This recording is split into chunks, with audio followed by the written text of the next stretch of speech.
ప్రకాశం జిల్లా మార్కాపురం డివిజన్ కేంద్రంలో కూటమి నేతలు ఇసుక దందా చేస్తున్నారని ఆరోపిస్తూ ప్రజా సంఘాలు స్థానిక గడియార స్తంభం సెంటర్లో భవన నిర్మాణ కార్మికులతో ధర్నా నిర్వహించారు. ఈ సందర్భంగా ప్రజా సంఘాల నాయకులు మాట్లాడుతూ గత ఎన్నికల్లో ఉచిత ఇసుక హామీ ఇచ్చిన కూటమి నేతలు ఇప్పుడు లారీ యజమానులను బెదిరించి టన్ను 800 రూపాయలకు కొనుగోలు చేసి 1400కి అమ్ముతూ కోట్లు సంపాదిస్తున్నారని విమర్శించారు.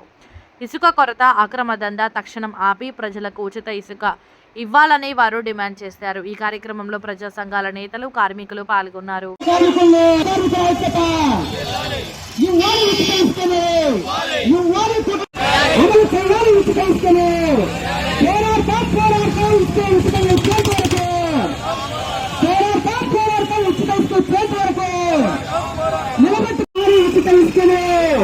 నిలబెట్టుకోవాలి ప్రకటించినటువంటి ఇసుక హామీని నిలబెట్టుకోవాలి, ఉచిత ఇసుక హామీని నిలబెట్టుకోవాలి, కూటమి ప్రభుత్వం ఉచిత ఇసుక హామీని కల్పించాలి. పనిని బాల కార్మికులకి